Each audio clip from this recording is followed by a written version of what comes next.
À cette rencontre entre l'instance dirigeante de la Confédération des syndicats libres et autonomes du Congo, en sigle COSILAC, et les représentants des centrales syndicales de l'Agence transcongolaise de communication ATC qui ont œuvré au chantier naval des transports fluviaux CNTF, il s'est agi de la restitution des négociations entamées avec le gouvernement en vue du paiement des droits des travailleurs de cette structure para-étatique, en préalable pour l'exploitation de la concession de l'ex-ATC CNTF par l'acquéreur. Nous avons informé la base du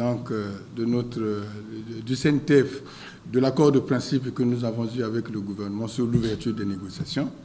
Et aujourd'hui, avec nos bases, nous avons acté ce principe, mais nous attendons, puisque nous avons insisté auprès du gouvernement qu'il faut qu'il y ait un acte administratif, c'est-à-dire qu'un texte qui sera signé par le Premier ministre.